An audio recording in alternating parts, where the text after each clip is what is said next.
Welcome everyone. SQL lecture series के lecture 62 में आज हम बात करेंगे डेटा डेफिनेशन लैंग्वेज के बारे में। इससे पहले हमने डेटा क्वेरी लैंग्वेज के बारे में पढ़ा, ठीक है। डेटा क्वेरी लैंग्वेज के बारे में पढ़ा, ठीक है। और उसमें जितने भी टाइप्स होते हैं उसके कौन कौन से, सेलेक्ट क्या होता है, प्रोजेक्शन क्या होता है, सिलेक्शन क्या होता है और चॉइस क्या होता है, इसे हमने डिटेल में कवर किया, ठीक है। जो भी टर्म थे डेटा क्वेरी लैंग्वेज से रिलेटेड हमने उसे प्रीवियस लेक्चर्स में लेक्चर 61 तक हमने पूरा डिटेल में कवर किया। बट सिर्फ एक टॉपिक इसमें लेफ्ट है, वो है सिंगल रो फंक्शन की। टाइप ऑफ फंक्शन पढ़े थे जिसमें दो टाइप होते हैं, एक मल्टी रो फंक्शन, एक सिंगल रो फंक्शन। तो हमने मल्टी रो फंक्शंस को पढ़ा, ठीक है। सिर्फ सिंगल रो फंक्शन बाकी है। तो अब ये जो सिंगल रो फंक्शंस है ना, अब ये जो भी जितने भी एसक्यूएल की स्टेटमेंट है, जैसे data definition language, data manipulation language, transaction control language और डेटा कंट्रोल लैंग्वेज, इन सबको पढ़ने के बाद हम सिंगल रो फंक्शंस को पढ़ेंगे। तो इसके लिए आप टेंशन ना लो, ठीक है। तो आज हम बात करेंगे सिर्फ किसके बारे में, डेटा डेफिनेशन लैंग्वेज के बारे में, ठीक है। तो डेटा डेफिनेशन लैंग्वेज क्या होता है, तो इसे हम डेफिनेशन से पढ़ के समझने की कोशिश करते हैं। तो तो यहाँ डेफिनेशन है, data definition language is a language used by database management system, okay, that allow users to define the database and specify data types and constraint on the data। फिर से मैं एक बार रिपीट करता हूँ, data definition language is a language used by what, database management system, in short DBMS, okay, for what, that allows users to define the database and specify data types and constraint on the data। अब जो data definition language है वो करता क्या है, वो use क्यों होता है, तो इसे यूज करता कौन है, तो पहले इसे यूज करता है डेटाबेस मैनेजमेंट सिस्टम, डीबीएमएस इसे यूज करता है। अब डीबीएमएस क्या होता है, किस तरीके से वो डेटा को सेव करता है, इसे हमने डीबीएमएस वाले लेक्चर में, एसक्यूएल लेक्चर के बिगिनिंग में ही समझे थे कि डीबीएमएस किस तरीके से डेटा को सेव करता है, ठीक है। तो इसका लिंक भी मैं डिस्क्रिप्शन पे दे दूंगा, आप इसे चेक कर सकते हो, ठीक है। ठीक है, अब तो डेटा जो डेफिनेशन लैंग्वेज है उसको यूज कौन कर रहा है, डीबीएमएस। बट क्यों यूज कर रहा है, तो इसलिए यूज कर रहा है क्योंकि ये डिफाइन करता है। अब क्या करता है, ये यूजर को एक फैसिलिटी देता है, क्या देता है कि वो डेटाबेस को डिफाइन कर सकता है, ठीक है। डेटाबेस को डिफाइन कर सकता है कि यूजर, बट कैसे, उसके डेटा टाइप से और कंस्ट्रेंट अप्लाई करके ऑन किस पे, डेटा पे। देखिए डीबीएमएस डेटा डेफिनेशन लैंग्वेज को यूज कर रहा है, ठीक है। अब जब डीबीएमएस डेटा डेफिनेशन लैंग्वेज को यूज कर रहा है तो उससे क्या हो रहा है, यूजर डेटाबेस को डिफाइन कर पा रहा है। अब कैसे, डेटाबेस में क्या सेव होता है, डेटा सेव होता है, ठीक है। डेटाबेस में क्या सेव होता है, डेटा सेव होता है, ठीक है। In the form of what, किस फॉर्म में, रिलेशन, या आप इसे टेबल भी कहो, हम टेबल को रिलेशन भी कहते हैं, ठीक है। टेबल को हम रिलेशन भी कहते हैं। तो जो यूजर डेटा को डेटाबेस में सेव करना चाहता है वो कौन से डेटा टाइप्स का होगा, उसमें कंस्ट्रेंट क्या क्या लगे होंगे, ये यूजर डिफाइन करेगा, ठीक है।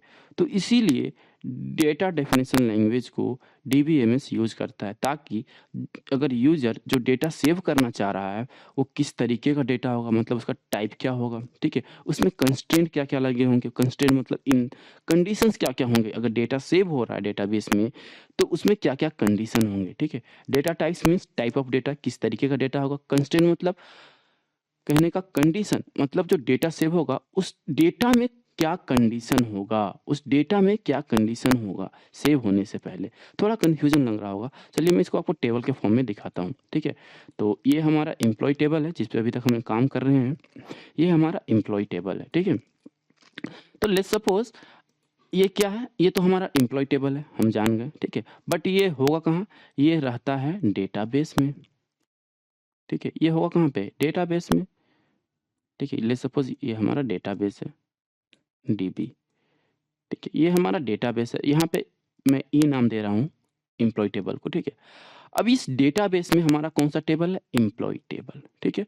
अब इस एम्प्लॉय टेबल का स्ट्रक्चर देखिए क्या क्या है, एम्प्लॉय का नंबर है, एम्प्लॉय का नेम है, जॉब है, मैनेजर का नंबर है, हायर डेट है, एम्प्लॉय की सैलरी है, कमीशन है और डिपार्टमेंट नंबर है एम्प्लॉय टेबल में। मतलब एम्प्लॉय टेबल का ये एक स्ट्रक्चर है। क्या क्या है? एम्प्लॉय नंबर है, एम्प्लॉय का नेम है, जॉब है, मैनेजर का नंबर है, हायर रेट है, सैलरी है, कमीशन है, डिपार्टमेंट। और भी कॉलम हो सकते हैं। अगर आप डिफरेंट टेबल को कंसीडर करोगे, स्टूडेंट टेबल को कंसीडर करोगे, तो वहाँ पे कुछ अलग कॉलम हो सकते हैं।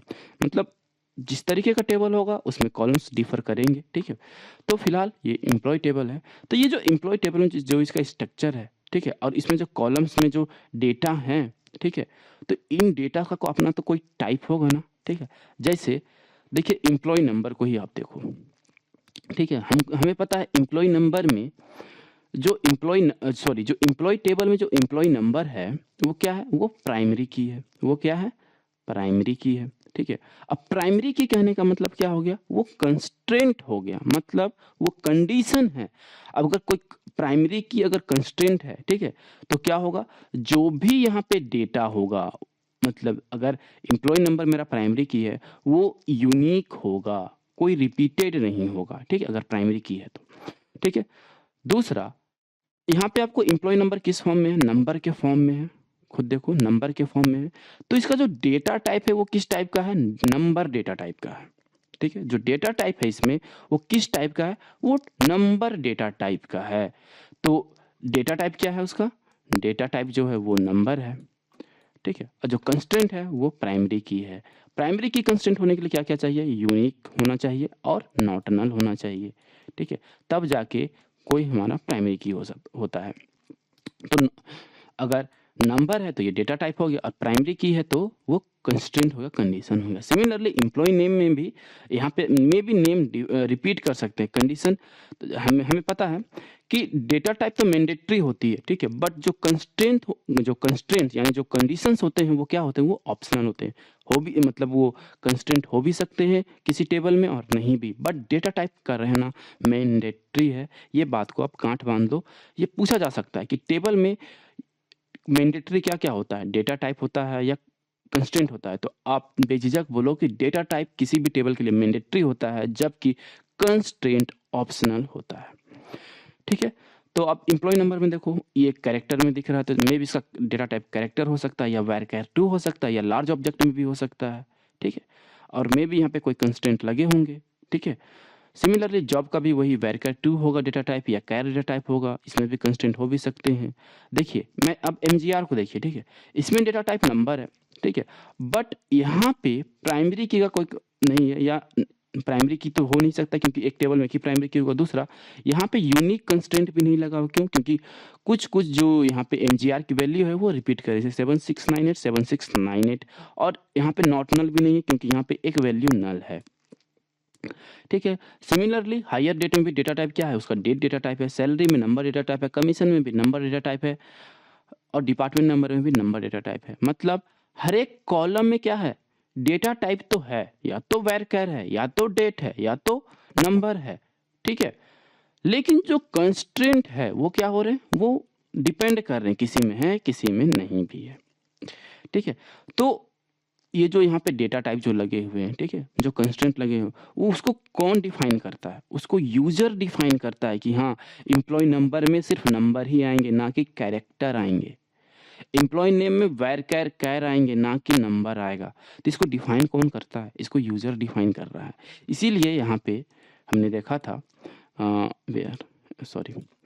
हेयर कि that allow users to define the database. मतलब ये यूजर डिफाइन कर रहा है ना कि किस तरीके का डेटा सेव होगा, ठीक है, उसमें कंडीशंस क्या होंगे, उसमें कंस्ट्रेंट क्या लगे होंगे, डेटा का टाइप क्या होगा।